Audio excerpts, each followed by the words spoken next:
क्या आप भी अपना पॉडकास्ट बनाने की सोच रहे हैं? तो एंकर ट्राई कीजिए। ये पॉडकास्ट बनाने का सबसे आसान तरीका है। नंबर 1, ये फ्री है। नंबर 2, इसमें कई सारे ऐसे टूल्स हैं जो आपको अपने फोन और कंप्यूटर पर रिकॉर्ड और एडिट करने की फैसिलिटी देते हैं। और नंबर 3, आप अपने पॉडकास्ट को डिस्ट्रीब्यूट भी कर सकते हैं, जिससे इसे स्पॉटिफाई और दूसरे प्लेटफॉर्म्स पर सुना जा सके। डाउनलोड कीजिए फ्री एंकर ऐप या विजिट कीजिए anchor.fm पर अपना पॉडकास्ट स्टार्ट करने के लिए।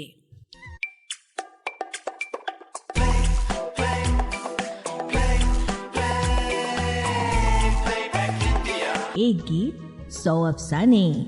Radio playback India.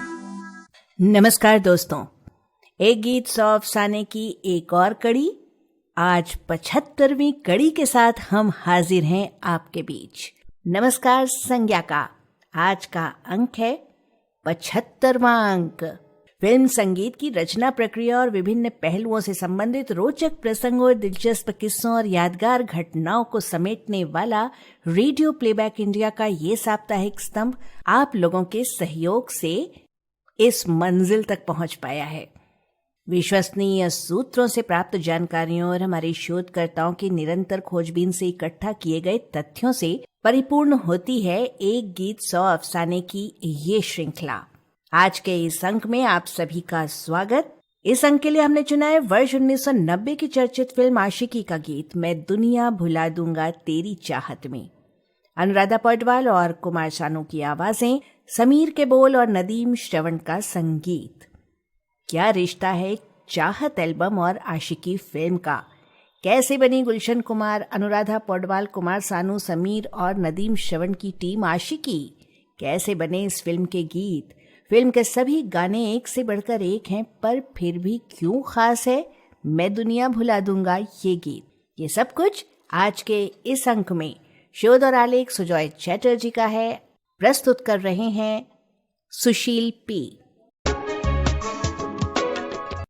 80 के दशक के आखिर के सालों में ऐसा लगने लगा कि फिल्म संगीत एक और करवट ले रही है। इसकी निरंतर बहती धारा में एक बड़ा मोड़ आने वाला है। 1988-89 में बड़े और स्थापित संगीतकार जैसे कि लक्ष्मीकांत प्यारेलाल, राहुल देव बर्मन, कल्याण जी आनंद जी और बप्पी लहरी कुछ नया दे पाने में असमर्थ थे, क्योंकि मुख्य रूप से एक्शन फिल्मों का जमाना चल रहा था, जिसमें नरमो नाजुक रोमांटिक गीतों की खास गुंजाइश नहीं थी। कुछ एक गिनती की फिल्मों के अलावा अधिकतर फिल्मों में चलताओ किस्म के गाने बन रहे थे। ऐसे में 1988 में संगीतकार आनंद मिलन के संगीत से सजी कयामत से कयामत तक फिल्म के गीतों ने चारों ओर धूम मचा दी। ये एक नई शुरुआत की सूचना थी। उन दिनों गुलशन कुमार पुराने गीतों के कवर वर्जन बनाया करते थे। कयामत से कयामत तक के नई तरह के संगीत की सफलता को देखते हुए उन्होंने आनंद मिलन के साथ एक एल्बम बनाने की योजना बनाई, जो एक टेलीफिल्म या वीडियो फिल्म के रूप में जारी की गई। फिल्म तो असफल रही, पर इसके गानों ने जैसे इतिहास रच दिया। पता है वो फिल्म कौन सी थी? लाल दुपट्टा मलमल का। जी हां, लाल दुपट्टा मलमल का। इसमें गुलशन कुमार ने गायिका अनुराधा पौडवाल को फिल्म के सभी गीत गाने का मौका दिया। साथ में पुरुष गायक थे मोहम्मद अजीज, उदित नारायण, सुरेश वाडकर और पंकज उधास।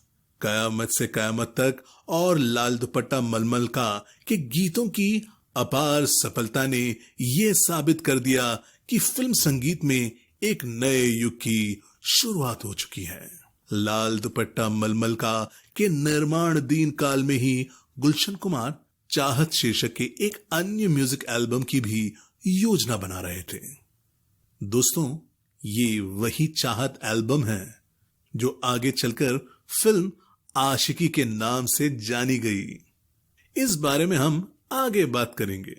फिलहाल ये बता दें कि गुलशन कुमार के मन में ये विचार आया कि क्यों ना एक म्यूजिक बैंक बनाई जाए, जिसमें गीतकार और संगीतकार नए नए गाने बनाकर रखें और जिनका प्रयोग भविष्य के फिल्म में किया जा सके और फिल्म निर्माताओं को बेचा जा सके।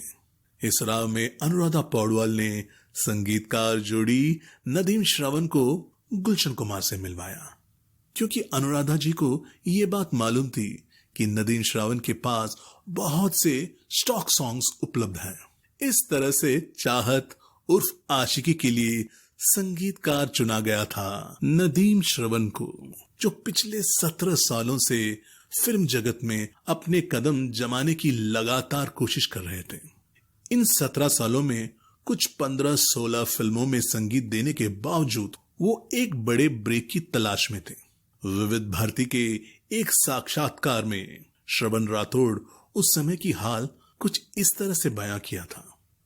हमने जब 1974-75 में इस इंडस्ट्री में कदम रखा, तब एक्शन फिल्मों की दौड़ शुरू हो चुका था। म्यूजिकल फिल्में बनना बिल्कुल बंद हो चुका था। हमें भी अच्छी फिल्में नहीं मिल रही थी। हमें ही क्यों, बड़े संगीतकार को भी अच्छे गाने बनाने का मौका नहीं मिल रहे थे।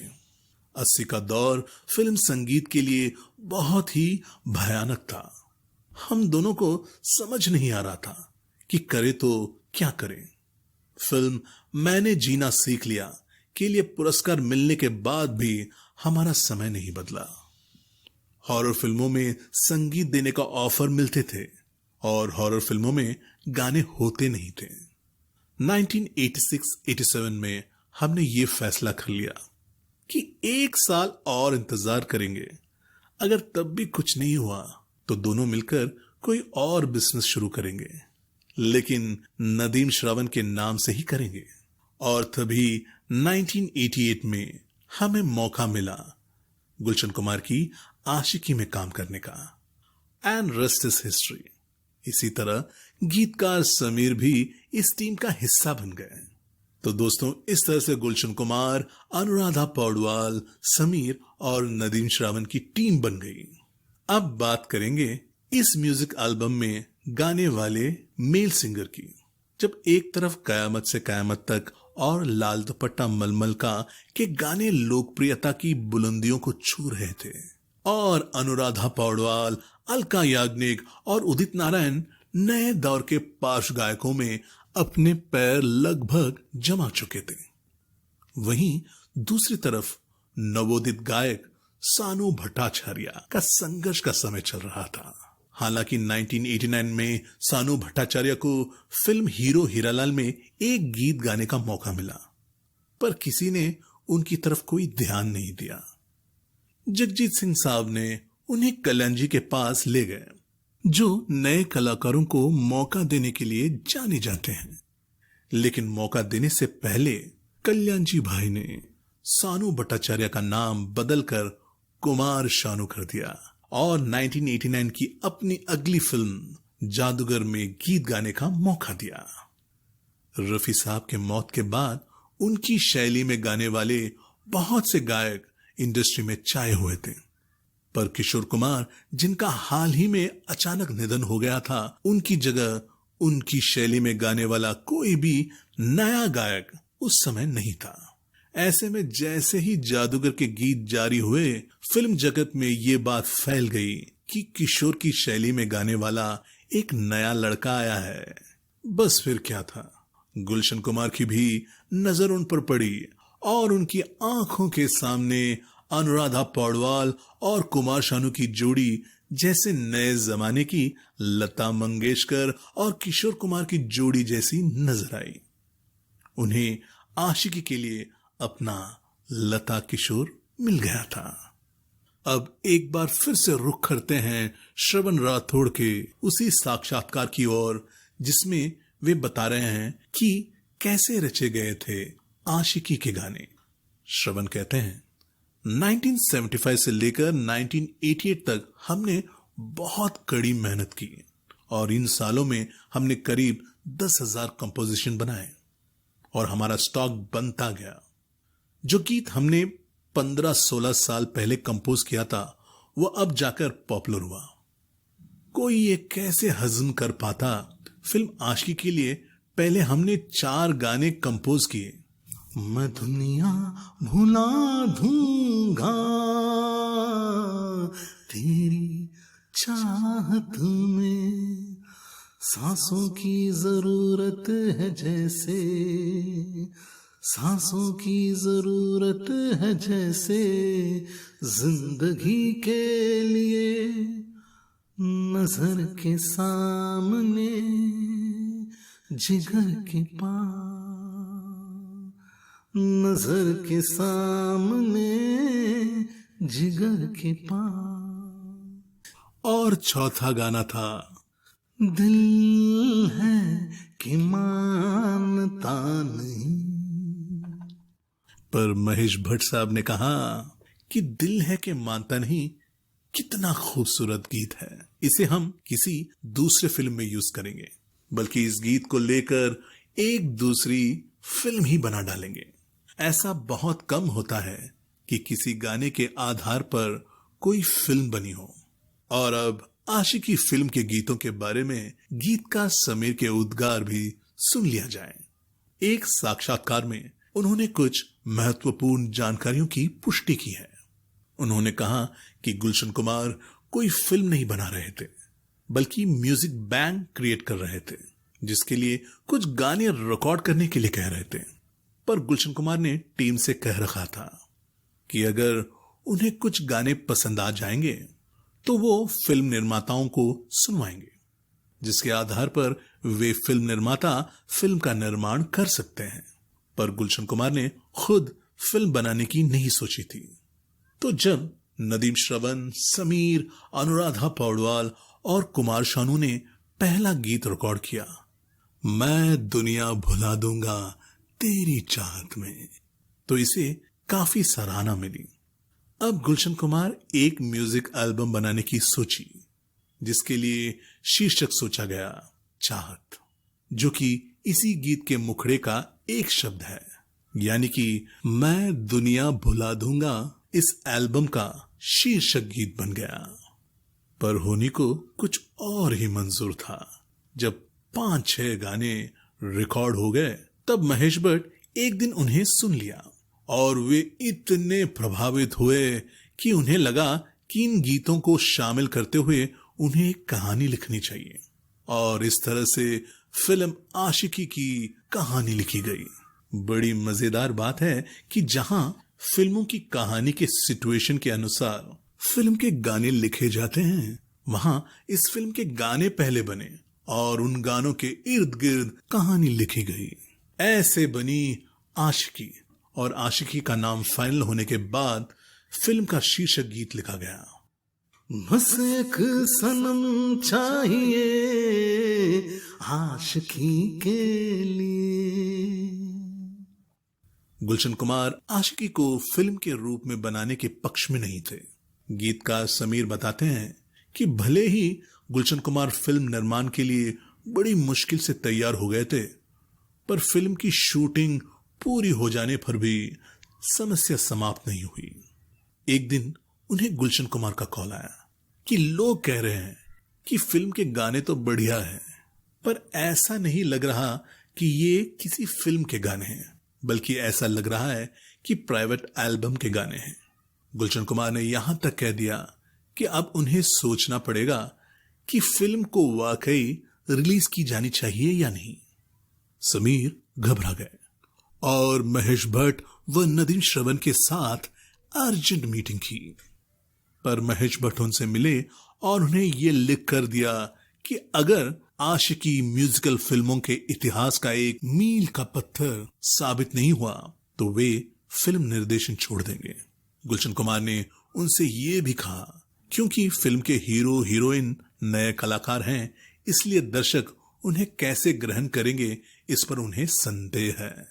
इसका भी हल महेश भट्ट ने ही सुझाया कि फिल्म के पोस्टर में उनके चेहरे नहीं दिखाए जाएंगे, इसलिए पोस्टर पर राहुल रॉय और अनु अग्रवाल को एक जैकेट के अंदर दिखाया गया है।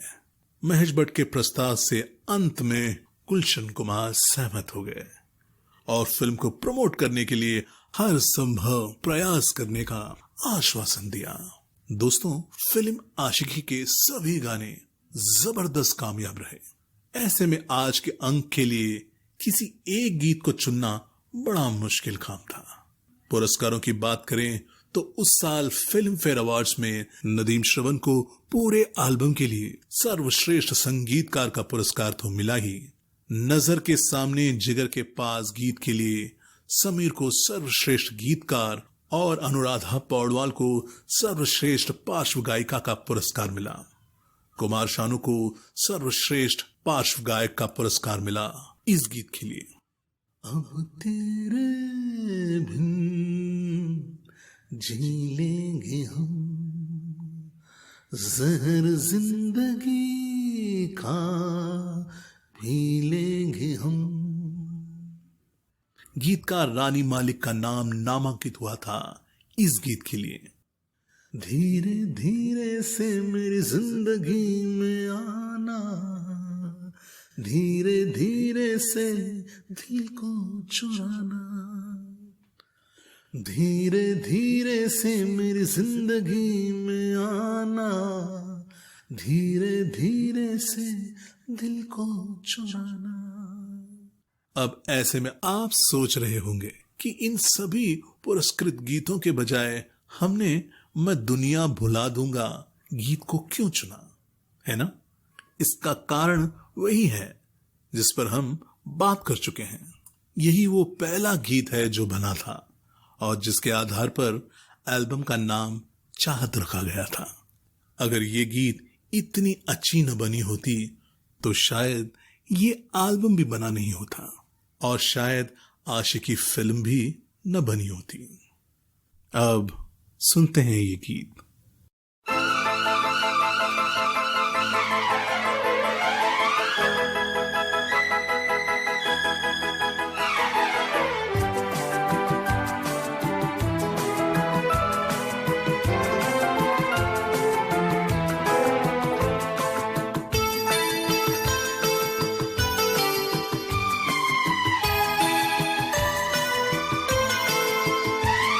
मैं दुनिया बुला दूंगा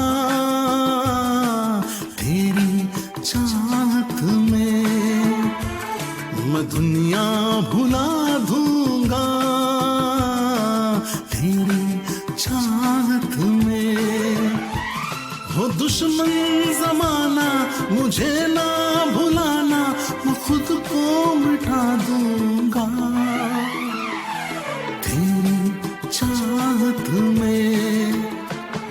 मैं दुनिया भुला दूंगी तेरी चाहत में, मैं दुनिया भुला दूंगी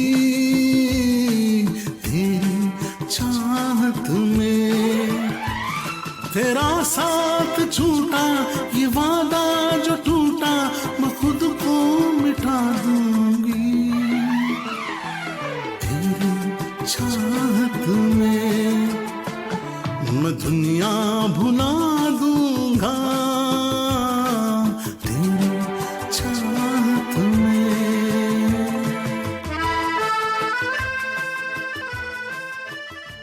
और यहाँ आकर पूरी होती है एक गीत सौ अफसाने की आज की कड़ी।